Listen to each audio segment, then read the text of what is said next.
Now, with a reputation for being at the cutting edge of innovative and disruptive technologies and almost $40 billion under management, ARK Investment Management is the best place to hear about how to invest in 2026 and what's ahead for disruptive technologies. We're delighted to welcome the firm's founder and CEO, Cathie Wood. Welcome to the Finimize Modern Investor Summit. Hi, Carl. Very happy to be here. Thank you for inviting me. Thank you for joining us.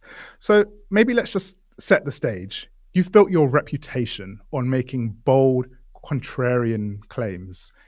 You called Tesla when it was under $50. You called Bitcoin when institutions were still skeptical.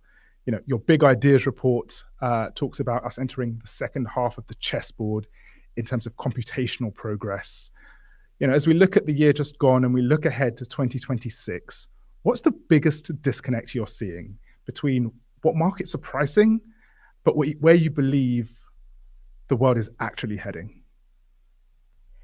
Well, in terms of inefficiency in the markets, I think healthcare is where we're seeing the biggest disconnect. I don't think many people understand how profoundly AI is going to transform healthcare. It's going to, we believe, cut the cost of bringing a new drug to market, including all the failures that companies have to go through, from $2.4 billion. Think about that. One drug, $2.4 billion down to $600 million. Wow. We think within the next 5 to 10 years. We're going to be diagnosing cancer and other diseases with blood tests. Again, thanks to the convergence between AI and sequencing technologies, we're going to diagnose diseases very early, and we will transform sick care into really, truly healthcare. And then finally, we see the convergence of AI, sequencing technologies again, and CRISPR gene editing. We see those three converging to cure diseases. And that's not a far off forecast. In fact, it's already happening with sickle cell disease and beta thalassemia. Absolutely. And, what's your thought on why these big opportunities, these big dramatic changes, the reduction in cost to deliver healthcare, to deliver drugs, treatments, isn't reflected in valuations, or is it? And people are, perhaps still under optimistic. What are people missing there? Yes, and that's a great question, Carl. I think what's happened is this idea of convergence between healthcare and tech is not comfortable for healthcare analysts or tech analysts. Yeah. They usually don't like dabbling in each other's worlds, right? For a tech investor and analyst, healthcare is too regulated, too political, too slow moving, right? Yes. And in a way, high risk, because if you make a mistake, you could be costing a human life, right? Yeah, So that's absolutely. on the other hand, healthcare analysts are not comfortable with technology because they think of technology as moving fast and breaking things. And, that's not acceptable in healthcare. So I think there's a cultural difference, or a DNA, if I can say it this way, a DNA difference between those analysts and the investors attracted to those spaces. But we think that as revenue growth accelerates in these companies that are at the forefront of the convergence between healthcare and tech, especially AI. One of them is Tempus AI, for example, which started in the oncology space, but is really able to, thanks to data, and longitudinal data, to match people with diseases to the right therapies at the right time. So we think that the truth will come out through the top line, growth Yes. rates that accelerate, and these are well beyond 50% growth rates in some cases, in some divisions. As more and more analysts and investors focus on and learn why these companies are delivering the kinds of growth rates they are, I think there will be a gravitation towards the space. Absolutely. It sounds like a perfect time to be greedy when others are fearful, sorry. Yes, absolutely. Contrarian to some extent, but I will say one thing. What has helped us is the way we've organized our research. Our research is organized not by sector or industry or sub-industry. We're not like investment firms or asset management firms that have 5 consumer analysts, 5 tech analysts, 5 healthcare analysts. Our analyst responsibilities are broken down by technology. Okay. And so there are 5 major innovation platforms. So robotics, energy storage, AI, blockchain technology, and multi-omic sequencing. And there are 15 different technologies involved in those 5 platforms. Our analysts' responsibilities are broken down by those 15 technologies that we think are going to scale across sectors. So highly differentiated organization. Okay. And perhaps is that what's given you, the conviction in your, I guess, your view, your long-held view around deflationary forces winning out? You've given the example around healthcare. It costs 2.4 billion going to 600 million, but across every other segment you're looking at, is that the same sort of thing that's going on? Yes, and what we do, technology by technology, is find out how the learning curves associated with each technology are evolving. And what that means is we're finding out how much costs are falling as these technologies scale. Technology is inherently deflationary. As costs fall over time, and they do with each technology, unit growth picks up. And so our central to our research is figuring out the learning curve associated with each technology, how quickly the costs are falling, how quickly, therefore, the prices are falling, and therefore how many more sectors are going to have access to these new technologies, will be able to afford them. Got you. That's a really powerful way, I think, to think about, these long duration changes, long duration technologies. Yes. And it suggests that, and I don't mean to put words in your mouth, it suggests that the opportunity then isn't so much in, and I'm going to focus on AI here because, throughout this year, that's where a lot of people have been focusing. Sure. While investors are perhaps overvaluing the obvious AI winners, it suggests that you're finding undervalued, underappreciated, second and third order effects. Is that a fair interpretation? And how should the retail investors listening to this conversation right now try and replicate some of what you're doing?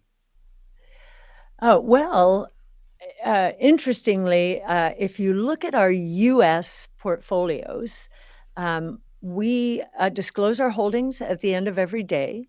We have a flagship portfolio, which is ARKK, and then we have more specialized portfolios, so autonomous technology and robotics, the genomic revolution, which we're evolving into the multi-omic revolution in the life sciences space, and what we call next generation internet, which includes AI and blockchain technology. So not only do we disclose our holdings at the end of every day, but we post our trades at the end of every day as well. And so you'll see where we think the values are surfacing. And very often, if the market is selling off stocks for some very short-term reason, whether macro or micro in the case of companies who might miss the operating margin that sell-side analysts are expecting. Maybe they miss it by 15 or 20 basis points. If they're missing margins because they're investing aggressively in these new technologies, we're going to be buying those sorts of stocks. So we're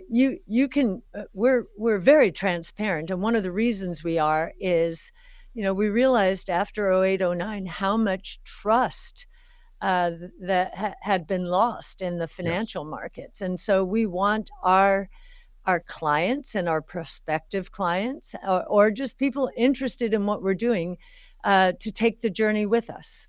Okay, you mentioned two things that I'd love to bring together. You've mentioned, crypto broadly as one of those themes that you're spending time, or blockchain, I should say, is one of those themes you're spending time on. And then you've talked about trust.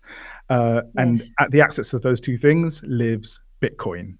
And so that's something that has obviously evolved from being the black sheep of the investment world to something institutions are now accumulating after they've mocked it for many a year. We've got spot ETFs, tons of different ways to invest in digital assets.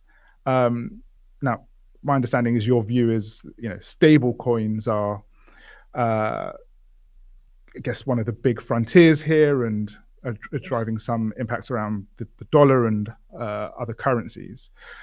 All of that to ask, what's your level of conviction on crypto and certain segments within digital assets heading into 2026? Has the thesis changed at all? The only way that our thesis on Bitcoin specifically has changed is because of stable coins. So we thought that in emerging markets, that the insurance policies that citizens of other countries that were not managed well, their insurance policies, we thought, would be in the form of Bitcoin, because anyone hooked up to the internet can buy Bitcoin, and really nobody can prevent it except maybe in China. I know there are some prohibitions there. And some other countries. Well, stable coins have come along and backed by the dollar effectively. They're backed by U.S. treasuries. Tether, in addition to treasuries, is backed by gold and Bitcoin as well. And it seems as though stable coins are usurping one of the roles we expected from Bitcoin. So in our bullish case for Bitcoin, we're known for $1.5 million. We think that per coin, we think that stable coins are probably going to cut that by roughly $300,000. So 1.2 million would more likely be our bull case now. But in every other way, we have not changed our point of view. We think Bitcoin is really it represents a new global monetary system. And it's rules-based. It takes out human decision-making. It drives me crazy to see the Fed, Chairman Powell, or any one of the governors out there talking and causing all kinds of chaos. In markets. It's ridiculous. It's ridiculous. Mathematically metered to go to 21 million Bitcoin. We're approaching 20 million as institutions are entering. So that's, there's not a lot of supply left. And we think institutions have barely tipped their toes into Bitcoin. So this is an important new asset class. So institutions are vitally interested in any asset that has a low correlation with all of the other assets in which they're invested. So Bitcoin's the monetary system. Ethereum has some monetary aspects to it as well. We can tell from its valuation. But it is also the engine of DeFi, decentralized finance, or as others would call it, the internet financial system, because that's all really that we're talking about here. We've introduced a layer to the internet with native digital currencies that did not exist before. And that's because in the early days of the internet, late 80s, early 90s, as developers were evolving the internet, they had no clue that financial services and commerce would take place over the internet. Yeah. And so we've been using all of these, workarounds, Visa, MasterCard, and which include all of these fees that are going to go down fairly dramatically as we move towards this native ecosystem. And then more broadly, this applies to the monetary system, to DeFi, but to all digital assets. For the first time with blockchain technology, we have property rights, digital property rights, which we did not have before. Immutable digital property rights. Yeah. The fastest way to pull people and countries out of poverty is with immutable property rights. So we've got a whole new economy brewing in the digital world where ownership now is possible in the digital world. And of course, many people think of NFTs, but it goes well beyond that. Real world assets in the DeFi space are another good example of that. Fantastic. I find myself becoming more positive hearing you speak out about this. So definitely one to watch. I want to spend a bit of time on, one of your highest conviction, most famous positions and views, which is, of course, Tesla. And I'd like to spend a bit of time on your robo-taxi sort of views for the company. Tesla having 50% share of a 50 million market in terms of number of vehicles just in 5 years' time, so by 2030. Massive opportunity there. The stock has obviously been volatile, which, given you post your trades daily, and probably benefit from. Yes. How do you make that case for, let's say I'm a cynic and I think that you're wildly optimistic here and that Tesla is an expensive car company with some regulatory uncertainty and some governance uncertainty. How do you convince me? How do you bring me around to your way of thinking? Well, first, Tesla launched its robo-taxis commercially in Austin in June. So this is no longer a dream or a forecast. It's real. And they are now moving very quickly from city to city. We're excited. I think in 26, they'll be here in Florida as well. So very much looking forward to it. We got a very good preview of how profound this robotaxi movement is going to be with FSD, full self-driving.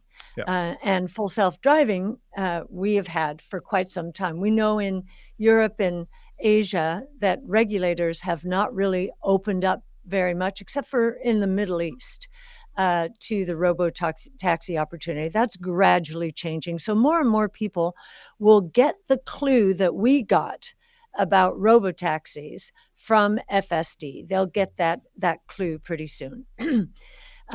So I think the right way to think about Tesla, if you are thinking about it only as an EV manufacturer, then you're right. It is wildly overpriced. However, EVs right now, their EV margins are only 15%. That's gross margin. Yes. Right? So just revenue minus cost of goods is only 15%. And so not very profitable. And the other thing with EVs is it's one and done. You sell a car and you hope the customer comes back 5 years later to buy another one. Robotaxi is very, very different in a couple of ways. One, it is a recurring revenue model. So it's not one and done. It is, and it'll probably go to a subscription-like service with SaaS-like margins. So those margins, instead of being 15% on the gross margin line, will be up to 80% for the robo-taxi part of the business. So it is a recurring revenue model at very high margins, a very different story. And we think by 2030 that 90% of our $2,600 price target will be because of robo-taxis, not EVs. So we do not think Tesla is an auto company. We think it's a robotics company, an energy storage company, and an AI company, three of our major platforms. Each one of those has its own S-curve. And so now what do we have in Tesla? The convergence of three innovation platforms where one S-curve is feeding another. And we think that's going to cause explosive growth rates. Okay. That's exciting. I would say on that 96% of future value being being robotaxi, that could also be a function of the valuation of the car company collapsing, and all that's being left is robotaxi. But yes, absolutely. Well, and that is why the cyber cab, it's going to be inexpensive relative to the existing cars, inexpensive to build. What do people want? So I think the price of a robo-taxi, I think Elon has said he sees it going down to the $25,000 or $25,000 or less. I think the average car on the road today is $50,000. But the robo-taxi is there to get people from point A to point B. Most people don't care what kind of car it is. I mean, the cyber cabs, I took a ride when they debuted last year. They're pretty cool looking, and so they don't feel like commodity vehicles, but they are going to be inexpensive to produce. Okay, and I guess the point there is, I think or maybe what you're driving at is, reusability, vertical integration that Tesla has versus, and I guess the elephant in the room in this conversation is Waymo. And that and Waymo has broken through a lot of barriers, certainly regulatory barriers, state by state here in the United States. It has done a remarkable job, but its cost structure is way too high. It is not vertically integrated, so automakers have to take a cut of the action. And it has 23 sensors on it, so a lot of hardware, whereas Tesla only has 9. And it does not, Tesla does not have LiDAR or radar. So it's much simpler to produce. Got you. Okay, I've given you a bit of a hard time on that last question. I've got one more tough question for you. Sure. So for everyone listening, watching right now, professionals trying to build wealth, grow their investment pots intelligently, how should they think about, I guess, both exposure to these themes that we're talking about, right? These disruptive innovations that will play out over the next 5, 10, 15 years,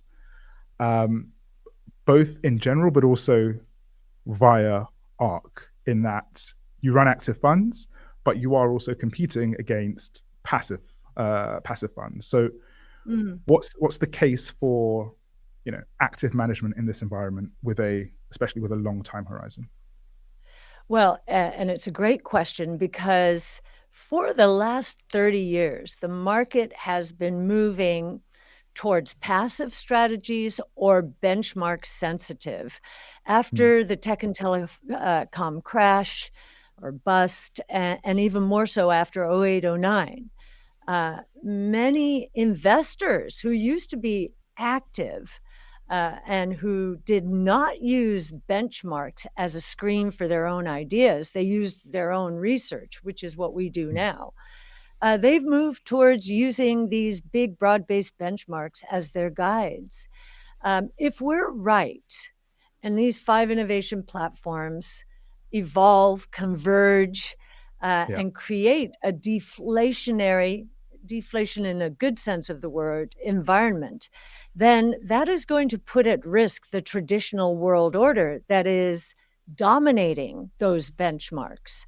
Now, I will say it's been interesting. The S&P 500 in the last year put 4 stocks that were in our top 10 in the S&P 500. I found that interesting, but they don't put them in at 5 to 10% positions like we do when we have real confidence in a name. They put them in at 10 to 20 basis points. They're really not going to move the needle. And then they let the stock's performance and the revenue growth dictate what percent it becomes of the benchmark as it outpaces other companies. So we think our chief risk officer has done a study of our portfolios and concluded, this is all preliminary, I should say, concluded that we get into stocks about 4 years before they enter benchmarks. Well, there's a huge amount of alpha if you measure us relative to benchmarks. There's a huge amount of alpha we generate before these stocks get into benchmarks. And Tesla is the perfect case in point. I think it entered the S&P when it was a $500 billion market cap. Okay, so there was a lot of performance from the time we got in, which was essentially when it IPO'd, when we were at our last firm. But immediately in 2014, when I founded ARK, Tesla went into the portfolio. There was a lot of alpha generation between that moment in time, and I think it was late 21 or when it got into the benchmarks. Fantastic. I want to ask a couple more quick questions before we close on behalf of our community. And one of those questions is, what's the biggest mistake you see investors making right now? Well, the saddest one for me to see is during a period of extreme volatility, like April when we had the tariff turmoil. We see a lot of investors selling and they create the lows, the emotion, using emotions as opposed to averaging in when times look tough and taking profits, taking profits off the top when, these companies seem like they can do nothing wrong. Both of those extremes you should use to your advantage as investors. So I think letting emotion get the better and especially if investors are looking at their accounts, I used to say daily, but now you can say minute by minute with some of these services. That can create an emotional reaction both ways. There's the joy of the ride on the way up and they don't want to let go. Take profits. There's nothing wrong with that. The feelings of despair when the market seems to be crashing and you see a lot of your hard-earned work wiped out. Selling at the low is that creates seller's remorse, which you live with for a long time thereafter. Absolutely. Now, maybe as a final one, predictions are hard, especially about the future, but I'd like to ask you for two. I'd like to ask you firstly for a prediction about 2026 that you think, most people would disagree with today, but you've got a reasonable level of conviction that it's likely to pass. But then I'd also like you to give the exact same answer, something that you think could happen next year, but you've got, no more than 5% conviction in it happening. But if it does happen, oh my gosh, we are in for one heck of a surprise. What might those things be? Well, I think What we expect now, this is from the US, but it'll propagate throughout the world. We believe that while the unemployment rate is going up now, and unemployment's a lagging indicator, we Yes. believe we've moved from a rolling recession to now we're in a rolling recovery. We're beginning to see signs of life in housing, even with rates starting to come down. But next year, we think we're going to be in a full-blown economic boom in the United States. And the Okay. reason for that is the tax package that passed on July 4th. Right. Because the headlines have been screaming tariffs, tariffs, tariffs, I think President Trump is a master of distraction. What people don't realize is in the tax package were depreciation schedules that are going to take the US corporate tax rate down to 10% for the next Wow. 3 years. Okay. And that will be the lowest in the world. And we think that's going to create a foreign direct investment boom, a manufacturing boom, because manufacturing structures are in there, Yeah. an equipment boom. And it's all going to be part of this AI related boom, AI, including the power and energy to power up these data centers. So I think and I think it's going to be much more pervasive than that as well. Okay. AI has been powering capital spending, but the rest of capital spending has been falling. We think that's going to turn around quite significantly. So I don't think that's expected. I think a lot of Yeah. people are worried that unemployment rate's going up, and we're going to continue to slide here, one sector after another, because the manufacturing sector has been negative. It's been falling for 3 years in the United States. Many people do not understand that. So we think that's going to turn around fairly dramatically. In terms of the other one, that's a harder one, I would say. If it happens, oh my goodness. Well, did you mean good or bad? Either direction.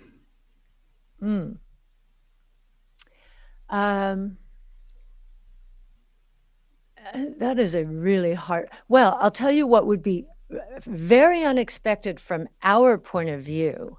Yeah. I mean, most unexpected, but we're hearing little breakthroughs, Google and others. We think quantum computing is not going to commercialize until the late 30s. Okay. But we're seeing all kinds of evidence, little breakthroughs here and there, Google, IBM, and others. But there's another one that I think I'll choose instead. I won't choose that one because it just seems so far-fetched. I don't think it'll commercialize, has a shot even next year. But there are people out there who are saying that data centers, which, some are the size of Manhattan, that's New York City, right? Yeah. There are some technologies out there that could shrink the size of data centers enormously. And this is the history of technology. You start out massive, think supercomputers, and we end up with little computers in our hands. Exactly. I don't think it will happen very quickly. However, just the prospect that there's a new way of solving this problem could put a lot of a halt to the massive amount of capital moving into that space. Just wait a minute. Is there a disruption to this disruption? In other words, these big data centers? That actually could be. So you don't need it to happen next year. You need someone or a group of investors to say, wait a minute, if this happens, we're investing way too much in this space right now. So that would be one. And that's both good and bad, right? It's good long term, but it's short term pain. Yes. There's a lot of capital chasing just a few ideas right now. We do think if we move into this boom, that will dissipate and many more parts of the market are going to benefit. That has started happening this year. And we think that would accelerate into next year if we're right on the economic boom. Got you. And that would be just in time for the midterms. Exactly. I usually say that, but you got it. That's Okay. right. And I think this was engineered. This president and his team basically said, let's get all the bad news out as quickly as possible. Let's do a lot of distraction. Get the job done. He did this in his first term too. The corporate tax rate went from one of the highest in the world, 35%, to 21%. Now that's not going to change, but the depreciation schedules will change the effective corporate tax rate to 10%. Yes. Awesome. Cathie, we could talk all day, but I'm afraid we have come up on time. All that's left for me to do is offer a warm thank you for joining us today, for sharing your insights with our community. I'm sure they have got tons to go away and think about, and will be well set for investing in 2026. Cathie Wood, thank you so much. Thank you, Carl. Thank you very much.